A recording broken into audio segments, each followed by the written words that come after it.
ఇక్కడ జిల్లా అటవీ అధికారిగా 4 ఏళ్ల నుంచి పనిచేస్తున్నాను. జిల్లా ఎప్పుడైతే ఇక్కడ మనకి రీఆర్గనైజేషన్లో పార్తీపురం జిల్లా ఫామ్ అయింది అప్పటి నుంచి. సో ఇప్పుడు మనకి ఏవైతే 8 ఏనుగులు అనేవి ఇప్పుడు పార్తీపురం జిల్లాలో ఆల్మోస్ట్ లాస్ట్ 7 ఇయర్స్ నుంచి కుర్పం కానీ పార్వతీపురం అంటే మోస్ట్లీ కుర్పము పార్తీపురంలోనే ఎక్కువ ఉండేవి.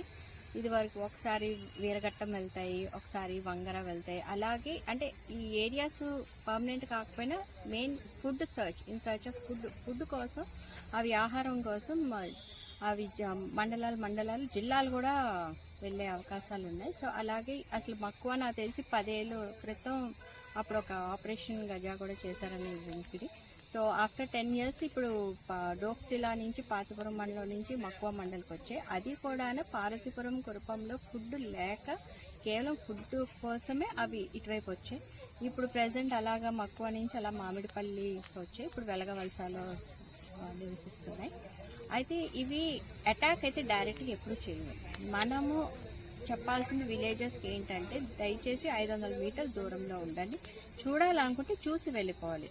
అంటే మేము ఆపుతున్నాం అని చెప్పి వేరే నుంచి అలా రాకుండా ఏదైనా ఒకే దగ్గర చూస్తే మాకు కూడా మానిటరింగ్ చూస్తే ఇబ్బంది ఉండదు. So elephant trackers and field staff ఏదైతే సాలూరు రేంజ్ వాళ్ళు ఉన్నారో 24/7 కంటిన్యూస్ ఎలిఫెంట్స్ మానిటర్ చేస్తున్నారు. సో మాకు కూడా ఈ ప్రెస్ ద్వారాగా కూడా మేము వినిపించుకునేది ఏంటంటే దయచేసి ప్రజల్ని కొంచెం డిస్టెన్స్లో మెయింటైన్ చేసి వాటిని చూసి వెళ్ళిపోతే మాకు కూడా ఈజీ అవుతుంది.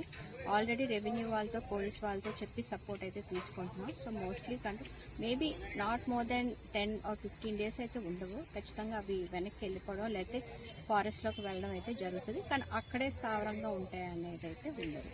సో మనకి పంట నష్టం కానీ హ్యూమన్ డెత్ కానీ క్యాటిల్ కిల్ కానీ ఇవన్నీ ఆల్మోస్ట్ అప్ టు డేట్ అయితే మనం క్లియర్ చేసాం. హ్యూమన్ డెత్ కానీ క్యాటిల్ కిల్ కానీ లాస్ట్ 2-3 ఇయర్స్ నుంచి మనకి లేదు. That is one of the big achievement department. అంటే మేము నిరంతరం అవేర్నెస్ ప్రోగ్రామ్స్ ఇవ్వడం, విలేజెస్కి ఒక దాని మీద కల్పించడం. ఎప్పుడు ఏనుగులు అవ్వంతలా వచ్చి ఎప్పుడు అటాక్ మనం ఎన్కౌంటర్ అయితేనే అవి చంపుతాయి. సో ప్రస్తుతానికి ఆ ప్రాబ్లం లేదు, అందరూ కోఆపరేట్ చేస్తున్నారు. సో త్రూ మీడియా కూడా మాకు సహకారం కావాలి. డిపార్ట్మెంట్ ఇంత మేమైనా గ్రౌండ్ లెవెల్లో అవి ఎవరి దగ్గరికి వెళ్ళకుండానే మేము ప్రయత్నిస్తాము. సో హయ్యర్ లెవెల్కి అయితే మేము లెటర్స్ కానీ అన్నీ రాస్తాము. టెంపరీ ఎలిఫెంట్ హోల్డింగ్ ఏరియా అనేది అక్కడ కుంకీస్ని పెట్టడానికి. అండ్ వన్స్ మాకు ఏదైనా పర్మిషన్ కానీ హయ్యర్ లెవెల్ నుంచి వస్తే అండ్ కమిటీ ఏదైతే ఫామ్ చేసామో ఆ కమిటీ వచ్చి ఒకసారి డీటెయిల్ స్టడీ రిపోర్ట్ చేస్తే కనుక తప్పకుండా అది తరలించడం లేదా ఇక్కడ ఉండడం అనేది ఏదో ఒక చర్య అయితే తీసుకుంటాం. ఇంతవరకు ఎంత ఆస్తి నష్టం కానీ ప్రాణ నష్టం కానీ జరిగింది మేడం? ప్రాణ నష్టం అయితే 13 మంది చనిపోయారు.